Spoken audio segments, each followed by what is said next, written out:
고린도전서 10장 14절로 11장 1절 말씀입니다.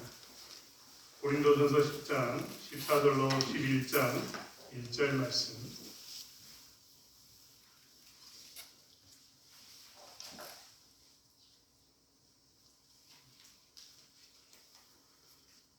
말씀을 찾으시면 한 목소리로 함께 합독하겠습니다.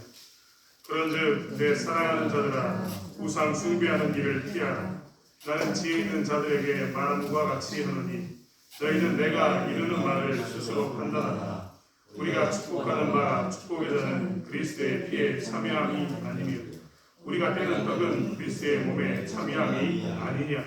떡이 하나요 많은 우리가 한 몸이니 이는 우리가 다 한 떡에 참여하며 육신을 따라 난 이스라엘을 보라. 재물을 먹는 자들이 제단에 참여하는 자들이 아니냐. 그런즉 내가 무엇을 말하느냐. 우상의 재물은 무엇이며 우상은 무엇이냐. 무릇 이방인에게 제사하는 것은 귀신에게 하는 것이요 하나님께 제사하는 것이 아니니 나는 너희가 귀신과 교제하는 자가 되기를 원하지 아니하노라. 너희가 주의 잔과 귀신의 잔을 겸하여 하시지 못하고 주의 식탁과 귀신의 식탁에 겸하여 참여하지 못하리라. 그러면 우리가 주를 노여하시게 되겠느냐. 우리가 주보다 강한 자냐. 모든 것이 강하나 모든 것이 유익한 것은 아니오. 모든 것이 강하나 모든 것이 덕을 세우는 것은 아니니 누구든지 자기의 유익을 구하지 말고 남의 유익을 구하라. 무릇 시장에서 파는 것은 양식을 위하여 묻지 말고 먹으라. 이는 땅과 거기 충만한 것이 주의 것이며 불신자 중 누가 너희를 청할 때 너희가 가고자 하거든 너희 앞에 차려놓은 것은 무엇이든지 양식을 위하여 묻지 말고 먹으라. 누가 너희에게 이것이 재물이라 말하거든 알게 한 자와 그 양식을 위하여 먹지 말라. 내가 말한 양식은 너희의 것이 아니오 남의 것이니 어찌하여 내 자유가 너의 양식으로 말미암아 판단을 거두리요. 만일 내가 감사함으로 참여하면 어찌하여 내가 감사하는 것에 대하여 비방을 거두리요.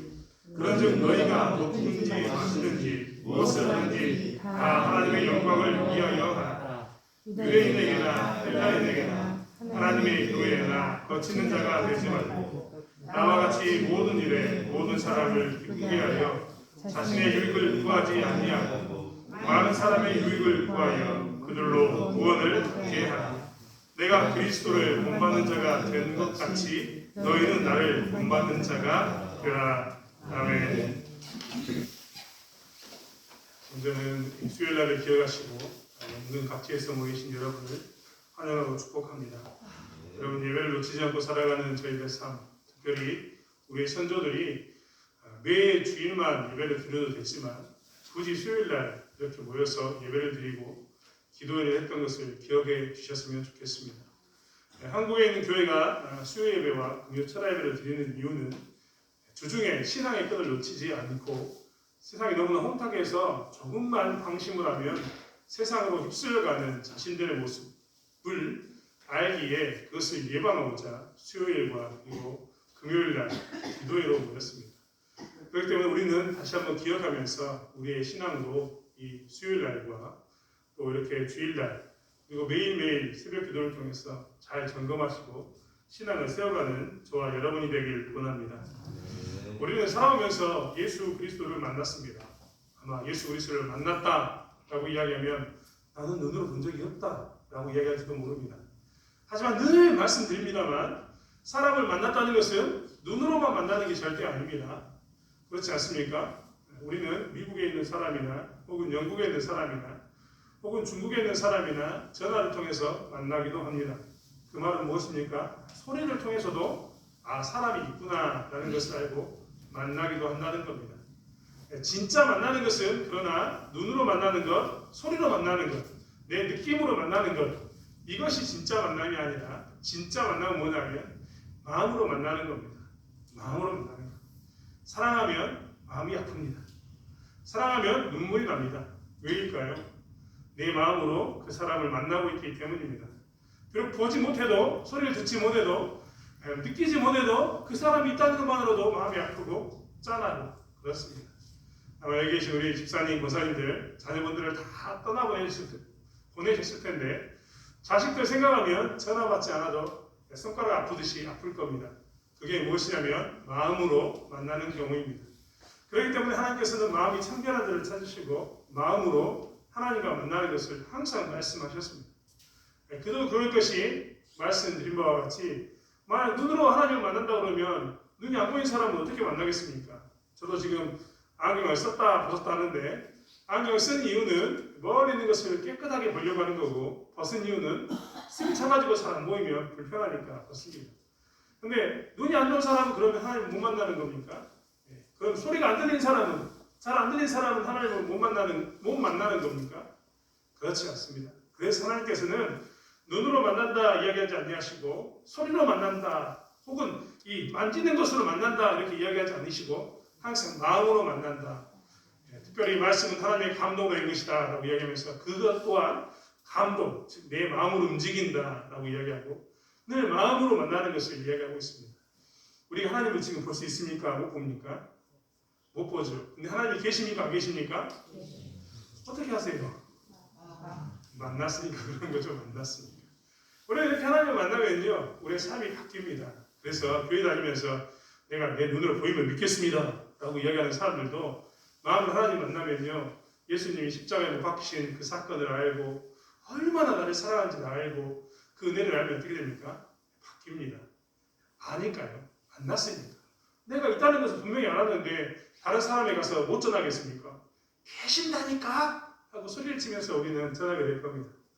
이렇게 예수를 믿고 나면요 우리는 오늘 본문에 있는 이 딱 고린도전서 10장 31절에 있는 말씀처럼 우리는 먹든지 마시든지 무엇을 하든지 다 하나님의 영광을 위해서 하고 싶습니다.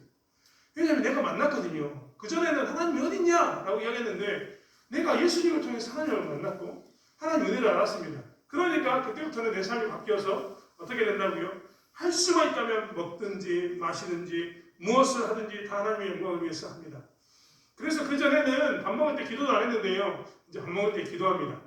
어떤 때는 밥 먹을 때 기도해놓고 잠깐 잊어버리고 또 기도합니다. 심지어는 어떤 분은 물을 마시면서도 기도하신 분이 계십니다.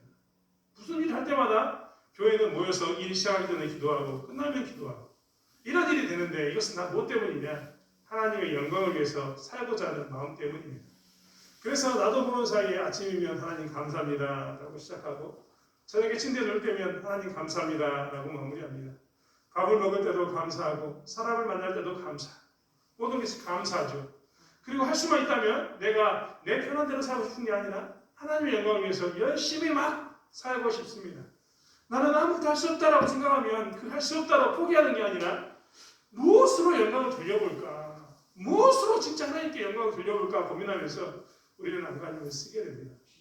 수요일날 이렇게 예배 나오는 것도 사실은 어떻게 하면 내가 하나님께 영광을 돌려볼까? 어떻게 하면 하나님의 사랑을 좀 알아볼까 하고 나오는 자리가 우리의 편인 줄 믿습니다. 사랑하는 성도 여러분, 이렇게 우리는 하나님을 만나면 이렇게 어떻게 해서든지 먹든지 마시든지 무엇을 하든지 다 하나님의 영광을 위해서 하고 싶습니다. 그렇다면 이렇게 정말 하고 싶은데 진짜 하나님의 영광을 위해서 하는 것은 무엇일까요? 사도 바울은 고린도 교회에게 지금 굉장히 긴 글을 써서 뭘 이야기했냐면 너희들 가운데 있는 그 우상 숭배와 재물을 먹는 것에 대해서 내가 이야기를 해야겠다라고 이야기했습니다. 그리고 오늘 드디어 그 이야기의 끝자락에 왔습니다. 우리는 지금 그냥 설교 시간을 통해서 계속 나눠서 들었지만 사실 사도 바울은 이 이야기에 대해서 8장부터 시작해서 계속해서 이야기하고 있었습니다. 계속해서. 긴 본문을 통해서 이 이야기만을 계속해서 이야기하고 있는 겁니다. 아마 되돌아보면 우리도 이 설교 본문을 굉장히 많이 들었고 저랑도 굉장히 긴 시간 동안 들었습니다. 하지만 그 최종적인 마무리 가운데 있다는 겁니다. 마무리를 하면서 사도 바울도 이야기합니다.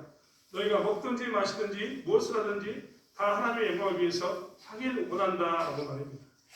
그런데 정작 중요한 것은 그렇다면 하나님의 영광을 위해서 하는 것은 뭘까? 먹든지 마시든지 무엇을 하든지 하나님의 영광을 위해서 우리는 열심히 노력하고 싶은데 어떤 것이 길까? 어떤 게 그런 걸까라는 것이 우리는 궁금합니다. 그래서 사도 바울은 이 우상 제물에 관한 이야기를 하면서 마지막으로 무엇이 하나님의 영광을 위해서 사는 것인지, 무엇이 하나님을 위해서 사는 것인지에 대해서 다시 한번 이야기하고 있습니다. 오늘 성경은 먼저 뭐라고 하냐면 23절과 24절의 말씀은 이렇게 이야기합니다. 모든 것이 가하나 모든 것이 유익한 것은 아니요 모든 것이 가하나 모든 것이 덕을 세우는 것은 아니니 누구든지 자기의 유익을 구하지 말고 남의 유익을 구하라. 하나님의 영광을 위해서라면 첫 번째로 사도 바울이 강조하는 것은 뭐냐면 우리가 읽었던 본문처럼 무엇이 유익한 거냐, 무엇이 덕을 세우는 것이냐를 먼저 보라는 겁니다. 하나님의 영광을 위해서면 유익과 덕을 세우는 일에 대해서 좀 더 관심을 갖길 원하고 있습니다. 저희 교회도 지금 주일학교와 중고등부가 시작됐지 않습니까? 이번 주에도, 지난주에도 주일학교 선생님들과 함께 또 어떻게 우리가 이 남은 앞으로 찾아올 기간들을 이야기해야 될 것인가에 대해서 장로님을 모시고 또 저와 함께 주일학교 선생님들이 긴 이야기를 나눴습니다. 식사를 한 후에 계속해서 이야기를 나눴는데 그런 것을 마스터 플랜이라고 총괄적인 계획을 제가 이야기를 나눴습니다. 세부적인 계획은 하나씩 바뀌겠지요. 아무튼 주일학교가 있는데 주일학교 중고등부를 하면서 고민되는 것은 무엇이 고민되냐면 지금까지 주일학교 우리 교회뿐만 아니라 지금까지 주일학교 하면서 항상 고민이 되었던 것은 아이들이 교회에 나오기 싫어하는 것 때문에 늘 고민이었습니다. 여러분 광주에 있는 교회를 생길 때도요 굉장히 이제 큰 교회를 많이 생겼는데 그 교회를 생길 때마다 늘 주일학교 혹은 중고등부 청년부를 담당하게 되면요 부모님들이 제일 머리 아픈 것은 무엇이냐면 우리 애가 교회를 안 가려고 합니다 라는 겁니다. 아니 부모님은 권사님이고 장로님이신데 아이들이 교회를 안 나옵니다. 왜 안 나오냐? 라고 그 아이들을 만나서 물어보면 교회가 재미가 없습니다. 얘들의 대부분 대답은 교회가 재미가 없다는 겁니다. 교회 재미없죠. 사실 아이들의 입장에서는 교회가 재미없을 법도 합니다.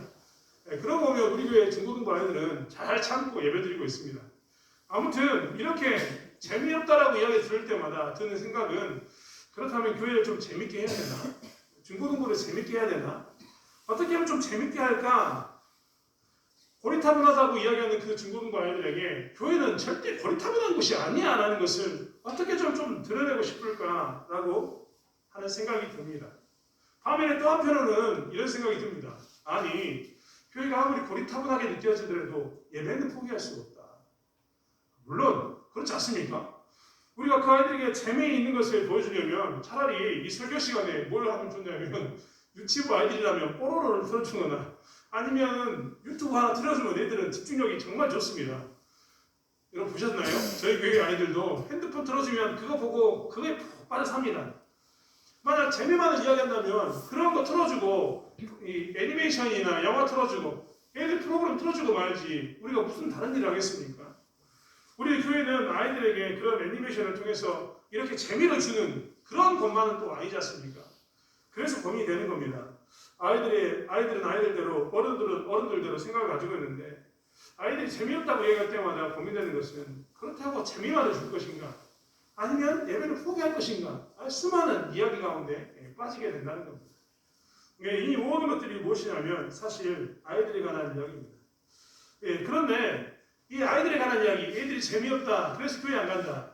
그렇다고 해서 교회 예배를 포기할 수는 없다라고 이야기하는 이런 수많은 이야기들은요. 어른들의 이야기, 아이들의 이야기, 어른들의 이야기가 서로 막 부딪히고 있는 이런 것들은요. 교회에서 항상 일어나는 일들입니다. 그런데 이 일들이 사실은 아이들의 문제만은 절대 아닙니다. 어른들도요. 교회 나오면서 무엇을 이야기하냐면 교회가 재미없다라는 이야기하는 사람들이 정말 많기 때문입니다.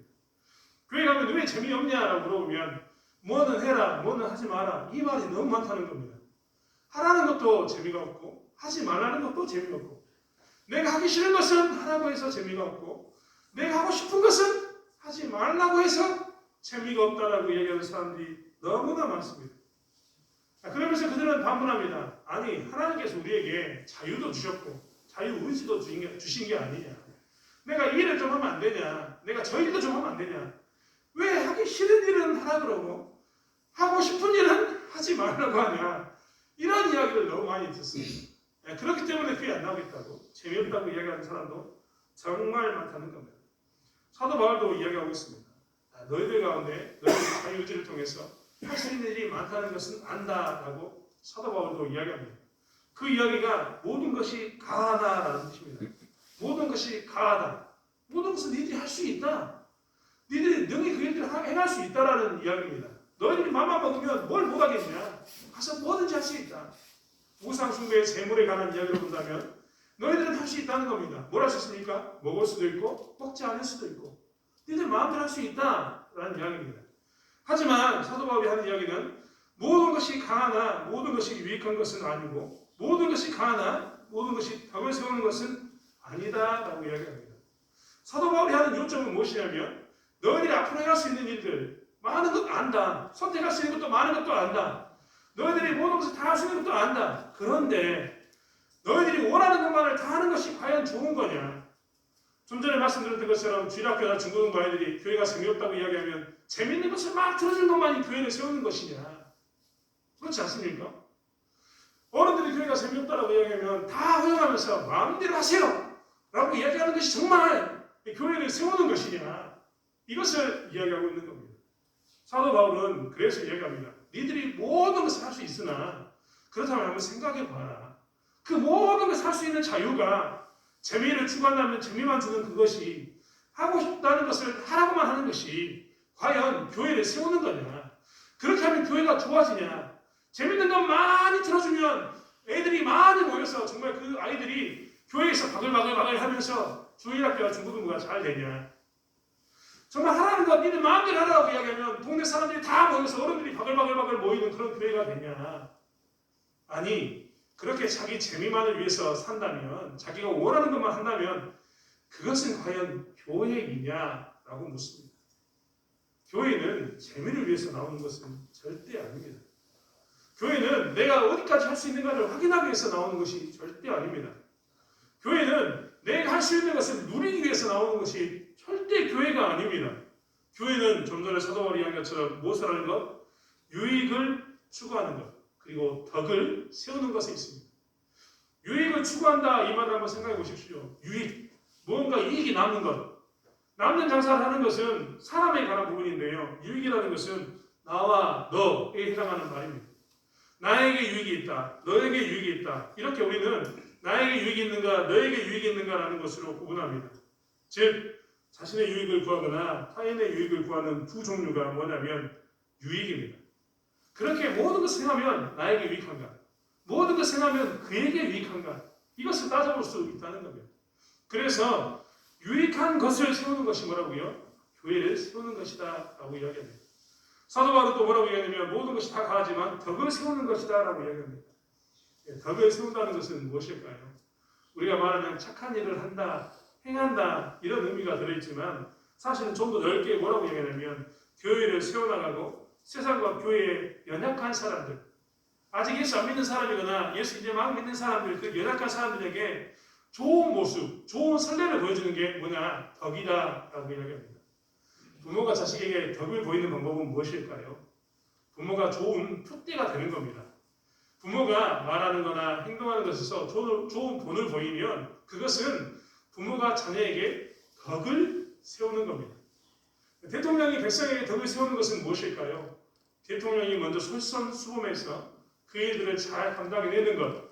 그래서 그 대통령, 드러나 있는 대통령을 보면서 백성들도 나도 저렇게 살아야겠구나라는 영향력을 받으면 그게 덕을 세우는 겁니다. 교회에서 덕을 세우는 것은 바로 여기에 있습니다. 신앙생활을 오랫동안 하시고 믿음이 좋으신 분들이 뭐라는 것? 연약한 자들에게 좋은 표대가 되고 영향력을 미쳐서 연약한 사람들, 이제 교회 막 나온 사람들이 나도 신앙생활은 이 사람처럼 해야겠다. 이렇게 하는 것이 신앙생활이구나 라고 이야기하는 게 뭐라고요? 덕을 세우는 겁니다. 즉 우리는 그동안 내가 무엇을 할 수 있는가, 교회 가면 재미가 있는가, 내가 고리타분하지 않고 나의 즐거움을 찾고 내가 조금이라도 이 마음을 수련하고 조금이라도 지적인 지식을 얻어가는 그런 곳이면 좋은 교회라고 생각했는데 성경은 사도 바울을 통해서 뭘 이야기하냐면 그게 아니라 유익을 끼치는 것 그리고 덕을 세우는 것이 진짜 교회다라고 이야기하고 있다는 겁니다. 여러분 우리는 그렇기 때문에 늘 생각해야 됩니다. 오늘 부모님 말했던 것처럼 교회는 유익과 덕을 위해서 세워진 것이지 자유를 위해서 세워진 게 절대 아니라는 겁니다. 재미를 위해서 교회가 세워진 것이 절대 아닙니다. 그렇기 때문에 교회는 어떻게 살아야 되냐? 연약한 자의 입장과 불신자의 입장에서 살아야 합니다. 그리고 그들이 교회 안에 들어오는 유익과 교회에 들어와서 교회를 세우는 것을 기억하면서 그들을 받아들이는 삶을 사는 것이 무엇이냐? 교회가 해야 할 이 하나님의 영광을 위하는 행동인 것입니다. 그렇기 때문에 사도 바울은 너희들의 자유를 누려라, 재미있는 교회를 만들어라 이렇게 말하지 않고 유익과 덕을 세우는 교회를 만들라라고 이야기합니다. 먹든지 마시든지 무엇을 하든지 하나님의 영광을 위해서 산다는 것은 유익과 덕을 위해서 사는 것이다 라고 이야기하고 있다는 겁니다. 오늘 본문은 그렇다면 이 고린도 교회가 우상의 재물을 먹는 것에 대해서 어떻게 유익과 덕을 세우는 것일까라고 정리하고 있습니다. 여러분, 유대인들에게는요, 먹지 말라 하고 먹어라라는 음식의 제도가 있는데 그것을 한마디로 이야기하면 코셔라고 이야기합니다. 유대인들에게는 코셔 제도가 굉장히 심합니다. 이슬람 사람들이 할랄 음식이라고 해서 지키는 것처럼 유대인들은 코셔 제도를 지키는데 할랄보다 더 엄하게 지키는 것이 뭐냐면 코셔 제도입니다. 유대인들의 식당에 들어갈 때는 절대 외부 음식을 가지고 들어갈 수 없는데 그것은 무엇 때문에 그러냐면 외부의 음식 가운데 혹여라도 부정한 것이 들어와서 모든 것을 부정하게 만들까봐 그렇습니다. 그런데 오늘 본문을 한번 보십시오. 오늘 사도 바울은 뭐라고 얘기했냐면 무릇 시장에서 판 25절에 무릇 시장에서 파는 것은 양심을 위하여 묻지 말고 먹으라라고 이야기합니다. 그리고 27절에 불신자 중 누가 너희를 청할 때에 너희가 가고자 하거든 너희 앞에 차려놓은 것이 무엇이든지 양심을 위하여 묻지 말고 먹으라라고 이야기합니다. 이 말은 무엇이냐면 너희들이 이제 유익과 덕을 세우기 위해서 누군가가 만약에 더 연약한 자가 모르고 너희들에게 우상한 재물을 가져다가 너희를 대접하면 그때 뭐라고 이야기하라고요?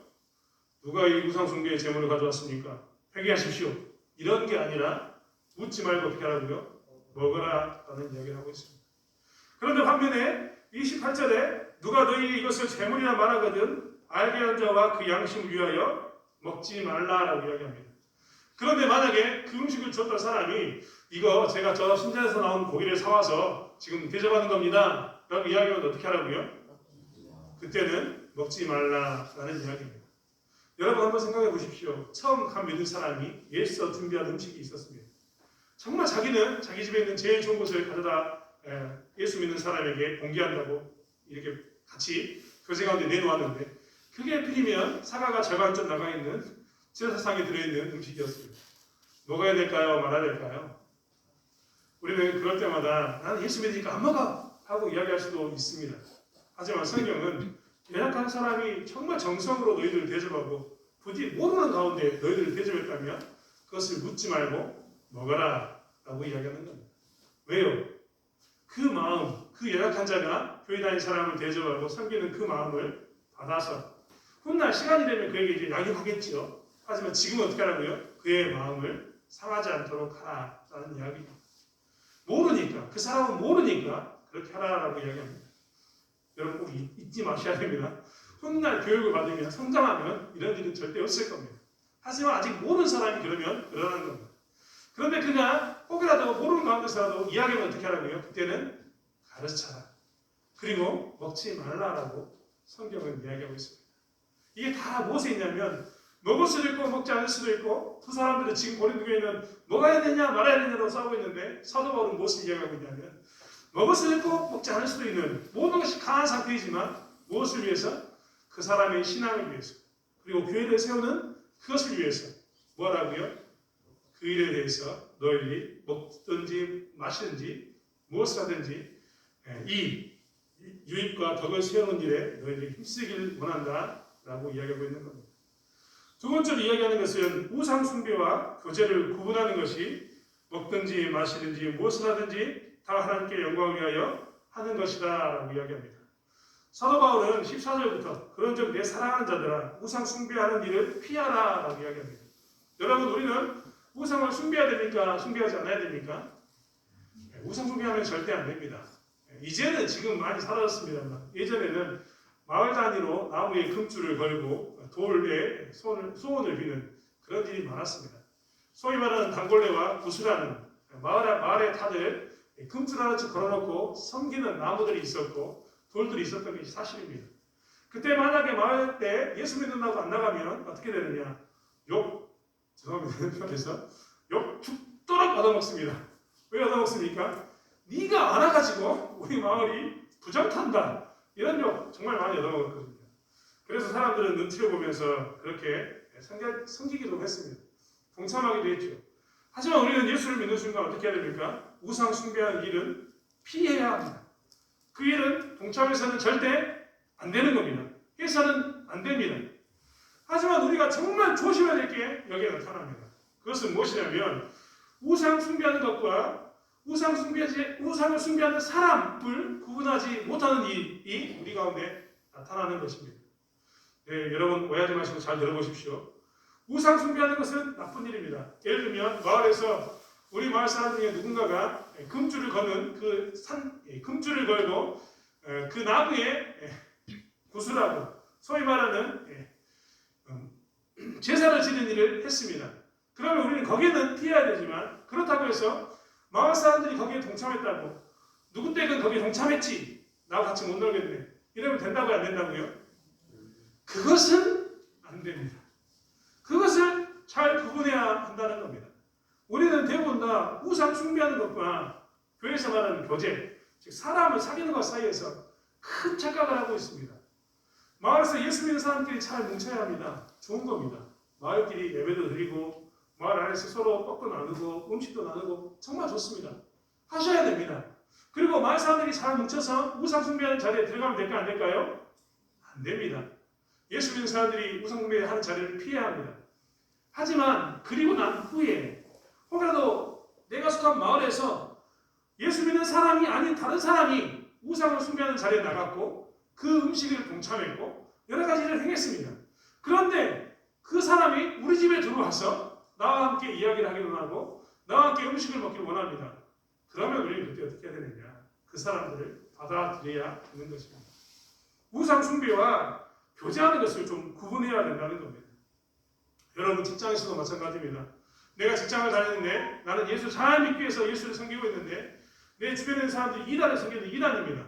어떻게 해야 될까요? 이런 질문 저는 굉장히 많이 받았습니다. 여러분 내가 다니는 직장 가운데 예수 잘 믿는 사람만 있는 게 아니라 어떤 사람은 불교 신자도 있습니다. 어떤 사람은 천주교 신자도 있습니다.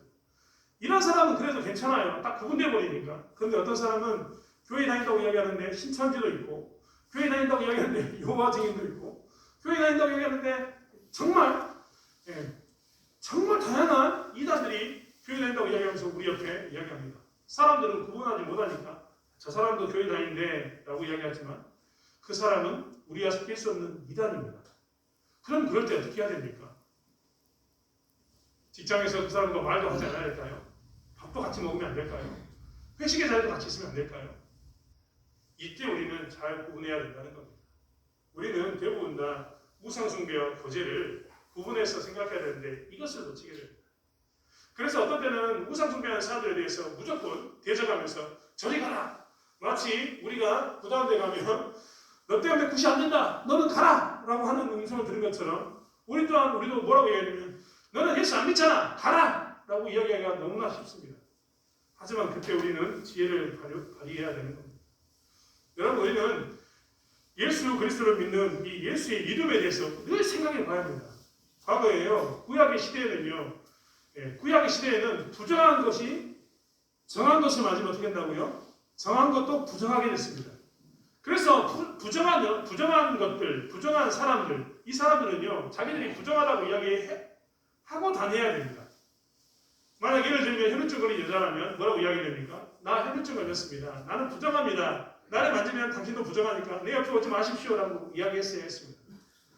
무덤에다가 이스라엘 백성들이 회치를 늘 했던 이유는 무엇이냐면 무덤에 해치를 해야지만 사람들이 무덤을 안 밟습니다. 무덤을 피합니다. 만지면 어떻게 됩니까? 부정해지니까요. 여러분 생각해 보십시오. 예루살렘 성전에 가서 제사를 지내야 되는데 내가 1년에 3번 있는 절기를 지키기 위해서 양을 끌고 열심히 성전을 가고 있었습니다. 절반쯤 왔는데 내가 무덤을 만졌습니다. 나는 부정한 사람이 됐습니다. 예배를 드릴 수가 없는 겁니다. 그렇기 때문에 이스라엘은 항상 뭘 했냐면 회치를 해서 무덤을 푹 씌워두었습니다. 누구든지 여기는 절대 만지지 마라. 만지는 순간 어떻게 된다? 부정해진다.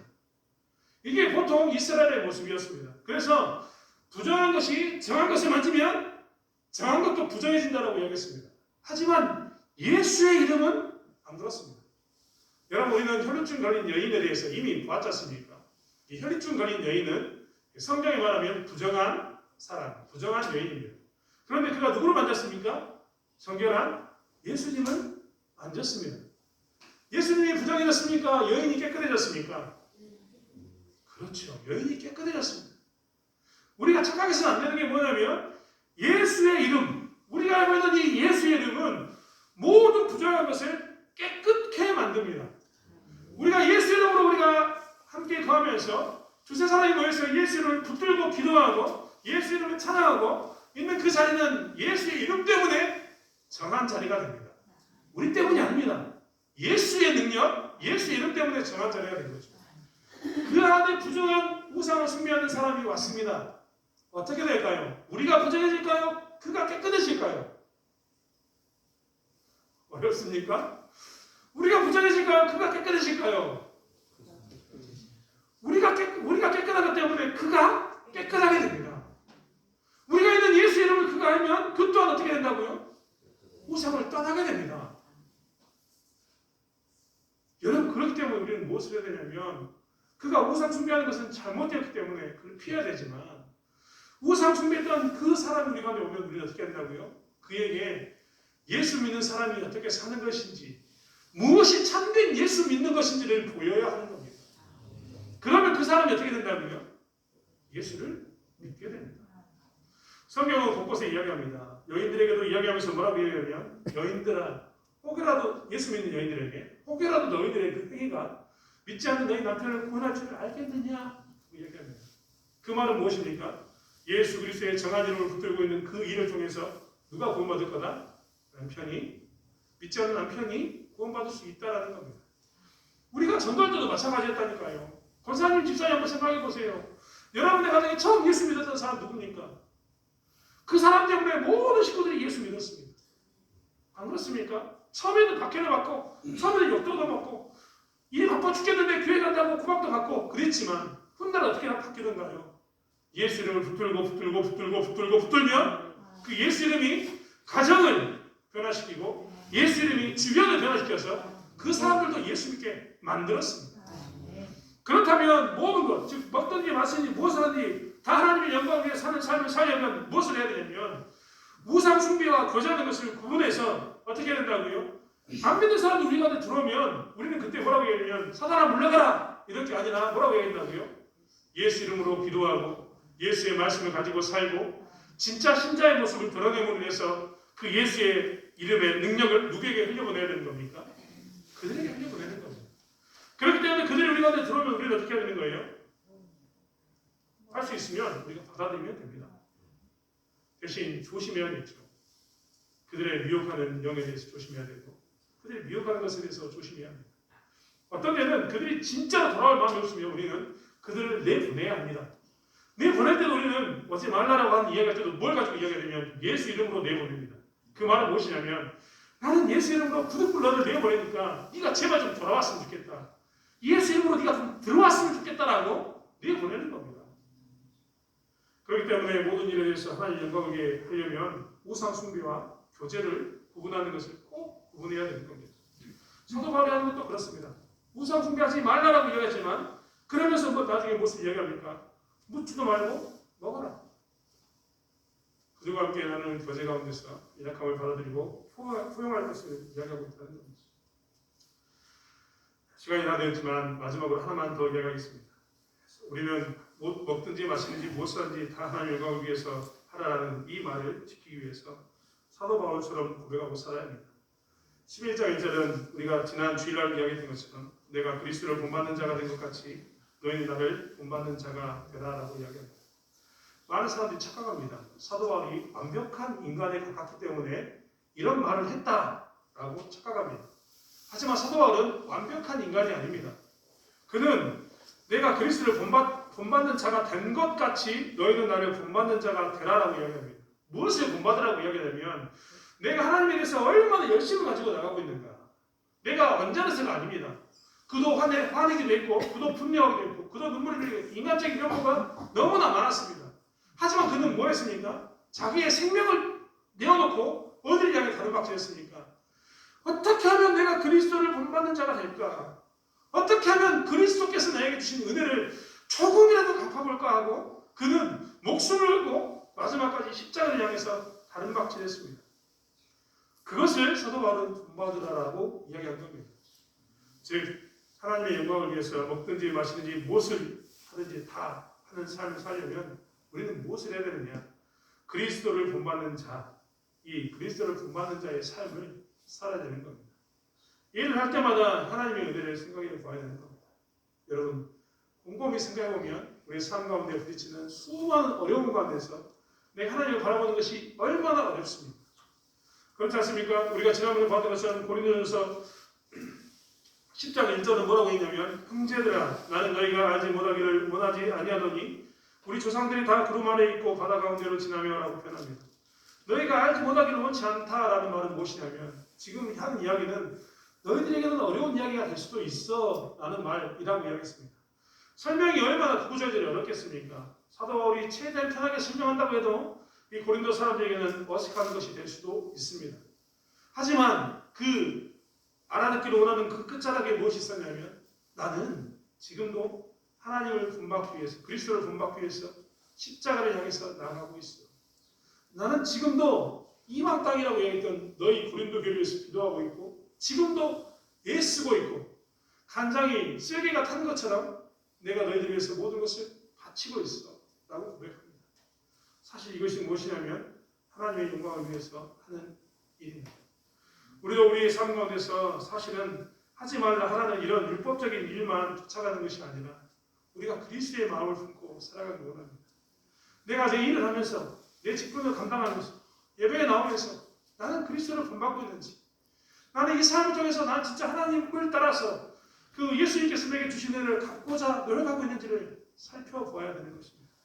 그리고 그렇게 사는 것이 무엇이냐면 그런 마음으로 늘 사는 것이 무엇이냐면 그런 마음으로 살았을 때 우리는 비로소 먹든지 마시든지 무엇을 하든지 다 하나님의 영광을 위해서 할 수 있다는 것입니다. 여러분 교회 많이 오랫동안 다녔던 분들이 교회에서 많은 일을 행하시고 오랫동안 다녔던 분들이 대부분 다 좋은 신앙을 가지고 있는 것은 아닙니다. 어떤 분들은 실족해서 교회를 하나님 믿는 것에 대해서 소극적으로 섬기기도 하거나 혹은 아주 세상처럼 사는 사람도 있습니다. 그런 사람들의 대부분의 모습을 보면 그들은 무엇 때문에 그러느냐? 그들이 열심히 했으나 인정해 주지 않거나 열심히 했으나 자기에게 돌아오는 어떤 유익이 없을 때 그런 경우가 많습니다. 그분들이 무엇을 놓쳤냐면 그리스도의 모습을 본받아서 십자가를 향해 나가는 그 마음을 잃어버렸기 때문에 자꾸 그 은혜를 잃어버렸기 때문에 나를 인정해 주지 않는다. 나에게 오는 유익이 없다라는 것으로 실족하는 것을 많이 보게 됩니다. 사도 바울은 그것을 이야기하는 겁니다. 그리스도를 본받는 자가 된 것 같이 너희는 나를 본받는 자가 되라. 그리스도에 대해서 열심을 내면 너희들은 먹든지 마시든지 무엇을 하든지 하나님의 영광을 위해서 살고 있을 것이다 라고 선포하고 있는 겁니다. 사랑하는 성도 여러분, 우리가 다시 한번 우리의 삶 가운데서 먹든지 마시든지 무엇을 하든지 하나님의 영광을 위해서 살아가기를 원합니다. 그리고 그 삶을 위해서 저의 인생을 다시 한번 되돌아보고 우리가 어디를 바라보고 있는지를 다시 한번 살펴보기를 원합니다. 혹이라도 우리가 교회 나오면서 교회를 세우기 위한 유익과 덕을 세우는 일에 힘쓰지 않고 다른 것에 힘썼다면 속히 이것을 내려놓고 유익과 덕을 세우는 저와 여러분이 되길 원합니다. 혹이라도 우리가 우상 숭배하는 것과 하나님 안 믿는 사람과 교제하는 것을 구분하지 못했다면 그것을 잘 구분해서 우리가 예수의 그 거룩한 정결한 이름을 그들에게 알리는 그들을 정결케 만드는 은혜 가운데 서기를 원합니다. 그리고 우리가 다시 한번 우리의 목표를 분명히 해서 내가 비록 이 땅에서는 인정받지 못하고 사람들은 나를 알아주지 않을지 모르지만 나는 그리스도를 본받는 자가 되겠다. 나는 끝까지 그리스도를 위해 살겠다라고 고백하는 삶을 사는 저와 여러분이 되길 원합니다. 기도하겠습니다. 하나님의 영광을 위해서 살기 원합니다. 하나님의 영광을 위해서 먹고 마시고 행하길 원합니다. 하나님, 우리가 다시 한번 하나님의 영광을 위해서 먹고 마시고 행할 수 있도록 우리에게 은혜를 주시고, 저희가 혹여라도 그동안 잘못된 것을 세웠다면 다시 한번 모든 것이 가다고 이야기하는 자유를 선택하는 것이 아니라 유익과 덕을 세우는 저희들에게 도와주시고, 하나님, 우리가 우상 숭배하지 않고 떠날 뿐만 아니라 하나님 불신자들에 대해서 마음을 열고 예수 이름을 나누는, 증거하는, 돈을 보이는 삶이 되게 하여 주시옵소서. 또한 다시 한번 우리의 신앙을 점검하면서 나는 십자가를 향해 있는가를 살펴보고 하나님의 은혜 가운데 가는 저희들 되게 하여 주시옵소서. 감사드리며 예수님의 이름으로 기도드렸습니다. 아멘.